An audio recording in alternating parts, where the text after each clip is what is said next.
Assalamualaikum warahmatullahi wabarakatuh. Alhamdulillahirabbil alamin wassalatu wassalamu ala asyrofil mursalin sayyidina maulana Muhammadin wa ala alihi washabihi ajmain amma ba'du. Ingkang sanget kula hormati iki Kiai Haji Idris iki Pakde kawula paman napa lah istilah nek teng Jawa.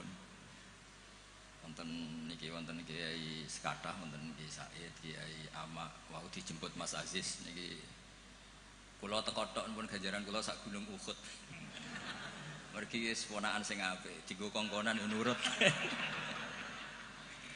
Kula niku sakjane ngangge hukum akhlak tok niku ganjaran kula pun kuwat.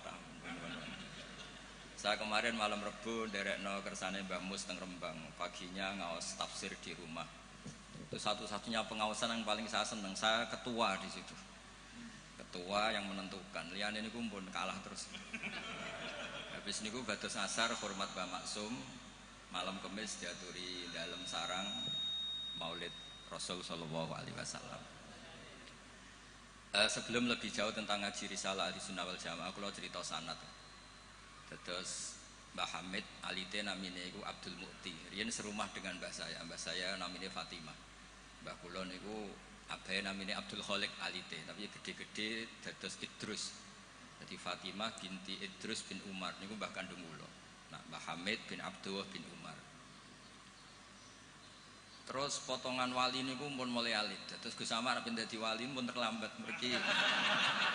Mas Ahmad bakat wali niku pun ketok mulai alit. Terus mboten saged pencitraan. Tapi karena kuota wali zaman akhir sedikit, mungkin bisa ada kesempatan. Berdasar KKN mangke diajukan. Berdasar KKN. Karena wali itu meneh dek wali, nabi saja bisa berdasar KKN.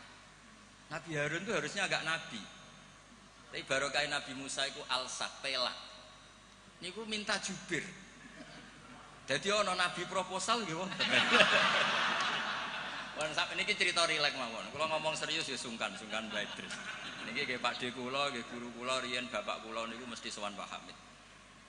Riyen semaan teng Mbah Hamid mesti bapak kula. Pergi nggih wau nggih disebut mantu ya.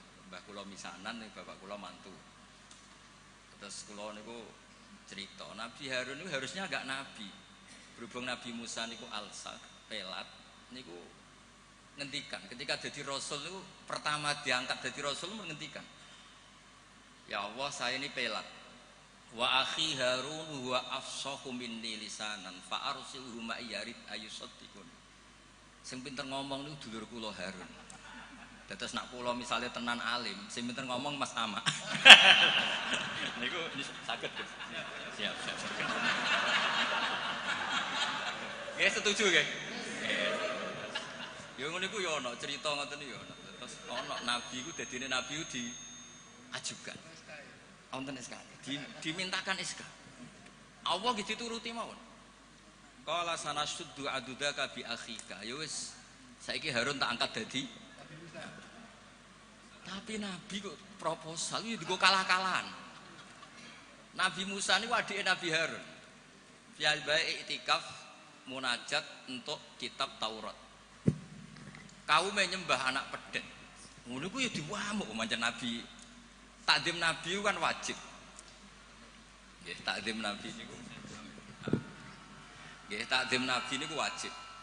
Berhubung Nabi Harun dadine nabi lewat nabi sinten? Musa. Niku derek-derek tenan. Sampai Nabi Harun ngendikan la takhud bil khiyati wala biras. Jadi salah kaum iku timbang nyalano awake dhewe repot nyalano wong liya.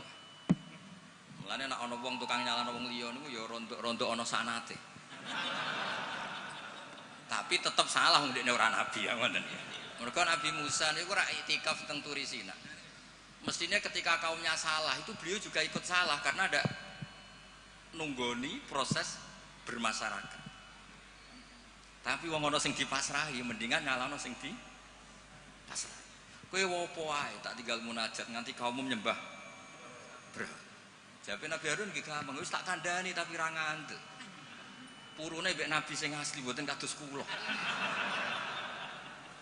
Dadi lan nabroha alai akifina hatta yarji'a ilaina Musa.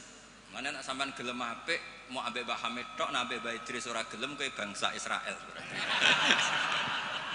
Nak kowe wong Islam tenan ambek Mbah Hamid yo kepen dadi wong apik, dipimpin Mbah Idris yo kepen dadi wong apik. Termasuk sing ben nak pun dikiai ini Mas Amak, Mas Aziz kudu gelem dadi wong apik.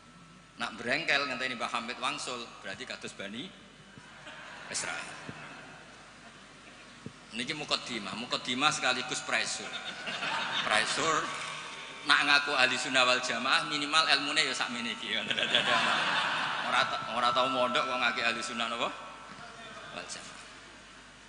Akhirnya Nabi Harun dadi nabi. Mergo pinter ngendikan, wa akhi Harunu huwa afsahu minni lisan. Mulane riyen wonten tiyang ya terkenale wali duka indawa. Niku ya kathah sing butuh penerjemah. Terus niki nak jenengan angsal nggih niki kula angkat dadi napa? Mutarjem napa? Mpun niku guyon tapi ilmiah. Terus nomor kali apapun baiknya tentang ahli sunnah wal jamaah, orang itu tidak boleh serius mempertahankan ahli sunnah wal jamaah, nggak boleh serius. Karena serius itu memancing perlawanan. Sehingga Nabi ngendikan inna hadzal dina matinun fa'ughilu fihi birifqin. Agama ini ideologinya mantap, logikanya mantap, maka kawallah dengan santai saja, yang rileks.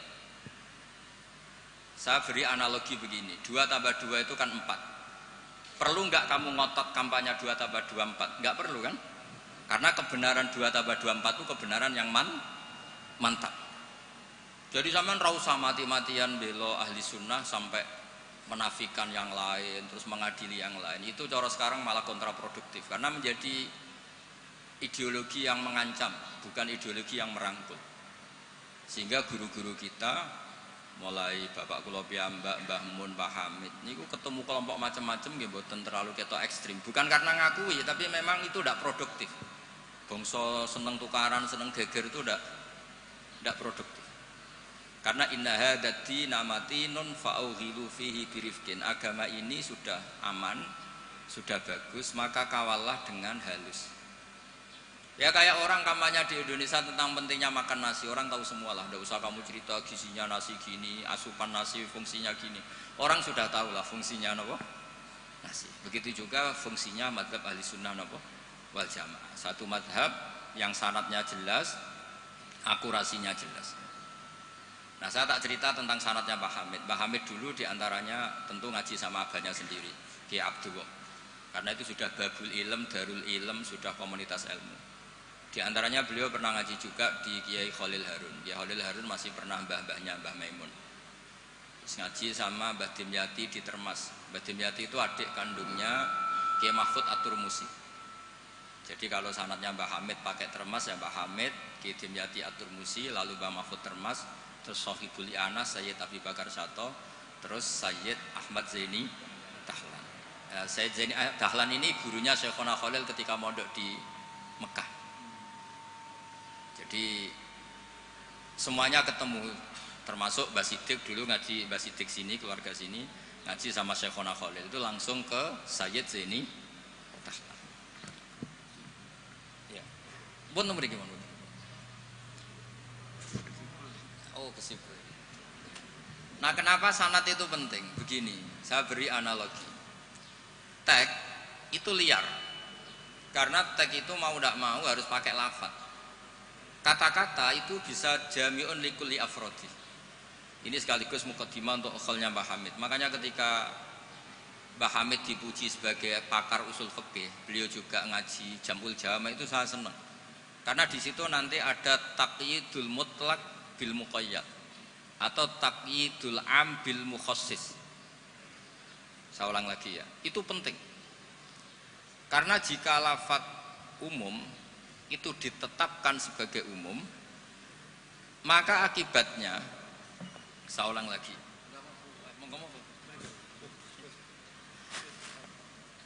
Ya, saya teruskan ya. Andai kan tidak ada sanad keulamaan, saya ulang lagi. Kalau tidak ada sanad keulamaan dan orang memahami Quran dengan letterlet, apalagi dengan harfiah, apalagi orang ini, kelompok ini berjanji tidak akan menambahkan sedikit pun apa yang ada di Quran, maka tingkat menyesatkannya itu bahaya sekali. Bukan sekedar bahaya sekali. Saya beri contoh, misalnya contoh yang gampang-gampang saja, yang jusnya belum terlalu jauh. Wa antasma'u bainal ukhtaini illa ma qad salaf. Di antaranya kita tidak boleh nikah perempuan, misalnya Anda menikahi Mbak Sri gitu, sekaligus nikahi adiknya. Wa antasma'u bainal ukhtain. Itu jelas di Quran hanya menyebut wa antasma'u bainal ukhtain. Zaman Nabi Sugeng, Nabi itu ya nambahinnya hanya sedikit. Wala bainal mar'ati wa ammatiha wala bainal mar'ati wa kholatiha. Juga enggak boleh kamu nikahi Sri sekaligus nikahi buliknya atau budenya, baik dari bapak maupun bulik dari ibu. Berarti yang disebut Quran hanya bainal ukhtain, yang disebut hadis hanya bainal mar'ati wa ammatiha wa kholatiha, hanya dua orang, dua kelompok. Sementara tidak menyebut wala bainal mar'ati wa jaddatiha. Kemudian orang-orang fikih yang muktabar semuanya sepakat tidak boleh nikahi perempuan dan orang yang ada hubungan mahram. Sehingga ada kaidah dua perempuan yang andai kan salah satu itu lelaki kok tidak boleh nikah, maka tidak boleh dinikahi satu lelaki fi nikahin wahid. Artinya kalau ada orang kampanye hanya megang Quran tidak lebih tidak kurang, berarti dia hanya mengharamkan al-jam'u bainal ukhtain. Itu betapa bahayanya dalam Islam. Terus orang nikah Sri dan budenya, orang nikah istri dan mbahnya, mbah dan cucunya, kayak apa bahayanya. Mereka sudah pongah berkampanye tidak boleh menambahkan apa yang ada di Quran. Tapi barokahnya ngaji sama mas saya, termasuk tadi Mbak Hamid ngaji Jamul Jame, di situ ada kaidah ilmu namanya balaghah. Wala wa antasma'u bainal ukhtain tu mimba bi itlaqil ba'di wa iradatil kul. Jadi atau itlaqul juz wa iradatil kul. Yang disebut hanya sebagian, tapi yang dimaksud semua perempuan yang ada hubungan mahram itu tidak boleh dinikahi fi waqtin wahid.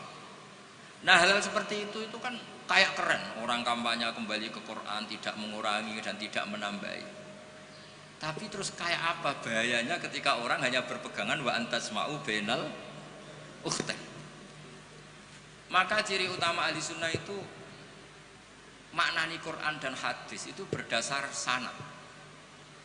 Ya seperti yang saya terangkan tadi. Kalau saya misalnya saya ngaji Mbah Mun ngaji Mbah Karim ngaji Syekhona Khalil, Mbah Hamid ngaji Mbah Dimyati, Termas Mbah Dimyati ngaji Mbah Mahfud ngaji Sayyid Abi Bakar Sato, Sohibul Li'anah, beliau ngaji Sayyid Zaini Dahlan. Atau di sini keluarga besar Mbah Siddiq, kalau pakai buyut-buyut misalnya Mbah Siddiq ngaji Syekhona Khalil, ketemu di Sayyid Zaini Dahlan terus sampai Syekh Utsman Ad-Dimyati sampai Rasulullah Shallallahu Alaihi Wasallam. Nah, pemanaan ini penting. Lafadz itu nggak boleh mengikat. Makanya kata Ibnu Hajar Al-Asqalani, jika Anda terikat oleh lafadz, orang basuh wajah tidak sempurna itu nggak apa-apa, tangan yang nggak sempurna nggak apa-apa, karena yang ada itu wailun lil aqabi minan nar. Basuh polok yang tidak sempurna diancam Nabi itu neraka, tapi Nabi tidak ngendikan wailun lil yad minan nar, wailun lil wajhi minan nar. Nah ini kalau di usul fikih disebut mimba biwaqi'ati ainin, karena yang wudu itu salahnya dibasuh tungkat tumit ya. Ya, ada orang wudu yang lupa tumitnya enggak kebasuh. Karena kejadiannya seperti itu Nabi ngendikan wailun lil aqab minan nar. Apa tidak well juga ketika orang tidak membasuh tangannya secara sempurna? Apa tidak well juga ketika orang tidak basuh wajahnya secara sempurna? Kan sama-sama well. Tapi ini tidak disebut Rasulullah Shallallahu Alaihi. Nah, misalnya Anda fanatik, pokoknya saya persis hadis yang wailun hanya lil aqab. Kalau tangan nggak apa-apa, wajah nggak apa-apa. Lu itu gendeng apa goblok? Wes goblok kampanye nih, saya berpegangan hadis orisinil kata Pak Idris tadi, asli katanya. Nah, jadi bahayanya baca hadis tanpa ilmu usul fikih kira-kira seperti itu. Ada misalnya tak beri sekian contoh, nak sama Rafaham ya kebangetan. Tadi sudah dua ya. Normalnya dua itu sudah pinter. Ini